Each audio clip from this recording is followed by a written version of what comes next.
So is it fair to say this all started with AmFest? 100%. 100%. I say that basically every time I speak or every time I moderate an event, and it just can't be understated how powerful that event was, and how look, there's something for everybody there. I think that's what I found to be so amazing, that there was people that touched on psychology, there was people that touched on the border, people that touched on transgenders and transitioning, like you name it, as well as politicians, comedians. So it was a really entertaining event. But of course, the tipping point for me was saying I love this country and having people The backlash. be so mad at me and think here's one thing that I was thinking about the other day. When I was in high school, I've always loved the American flag. I had an American flag jacket. You know that like Wilson's leather, USA down the arm, big flag in the back. Like I got to ask my mom if there's any way we've still kept it, because I would wear that on the 5th for sure.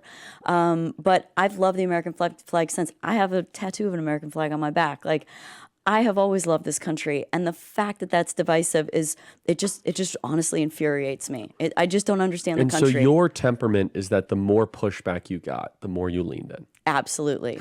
It like triggered me. It was the igniting force that I needed to go. I mean, yes, the health stuff is the most near and dear to my heart of what I want changed, but I can run away from so many other things, right? Like I can run away from the cost of gas or milk or whatever those things are, but I can't run away from food and all the other health things. So it was like really that sort of judgment on not being able to be a proud American that made me so angry and lit the fire. Like it's only burned brighter ever since, for sure. So thank you. Well, thank you. Let's play the cut of you on Jesse Waters. You were very sweet here. And by the way, email us questions you have for Danica, freedom@charliekirk.com. Let's play cut 24. Why now are you so committed to voting now that you've been watching the news? Last December, feel like probably your viewers are familiar with Charlie Kirk. He put on a really big event here in town in Phoenix called AmFest. Tucker spoke, Trump Jr. spoke, Vivek spoke. There was so many great speakers, and I posted some pictures afterwards. Of course, it was very red, white, and blue. Red is also my favorite color. And I basically just said, I love this country. AmFest, America Fest, I love this country. Seems like the place to be. And it just drew so much media attention, as it's been so confusing to me how when you say MAGA, it's meant to be an insult. I am passionate because it feels like voting for Donald Trump is like the vote of reason. It's like the rational, reasonable choice.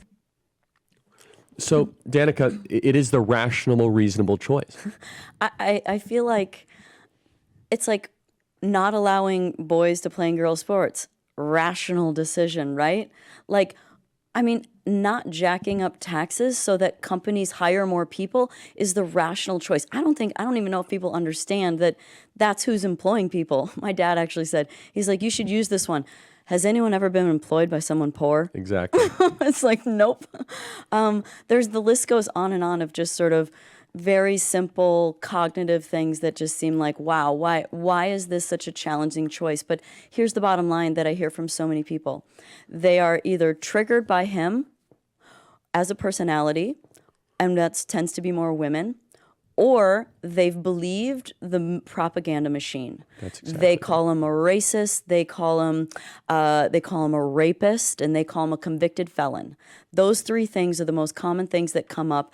And then all I do, and look, I'm just learning. So these things happened. Obviously, some of these narratives started so long ago.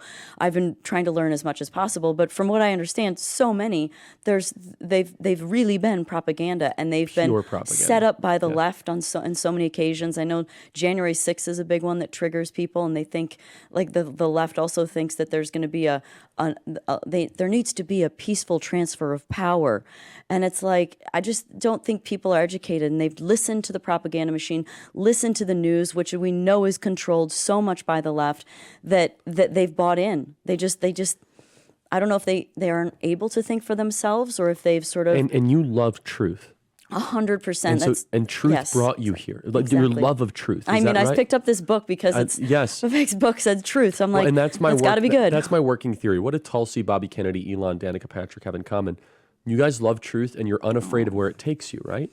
100%, even if it goes dark for a while, right? Even if it creates transition in your life. Like, I would say, to be honest, there is some transition going on in my life with speaking up in the way that I have, is that there are many people that are like, I had no idea that you thought like this. I can't cheer for you anymore. I don't follow you anymore. You're a horrible person. You're setting women back, a million other things. And you're like, look, the truth shall set you free. And I've pointed this out when I spoke at the Trump rally in Vegas on Thursday night, is that Tucker articulated this so well when he spoke at your event. At AmFest in December, Tucker spoke, and he spoke about the topic of truth. And he went on and just about that truth is your superpower. And when you look at when Tucker speaks, I think I heard him say when I saw his event to kick off his tour, he doesn't even come up with something he's going to say. He literally organically lets it flow. And I'm here to tell you guys, the only way you can do that is if you're in truth. If you embody it, you live it, and you're ready to speak it, and there's nothing to hide. That's such a good point. The reason why you and President Trump and Bobby and Vivek and JD and Tulsi and everyone can go do interviews speaking about politics and speaking about all these issues is because they really know it and believe it, and they're speaking their truth. You don't see that from the other side because they're not in truth. They can't get caught out because they don't have an answer. And it's so rehearsed because they don't believe it. Exactly. And it's what other people have provided for them.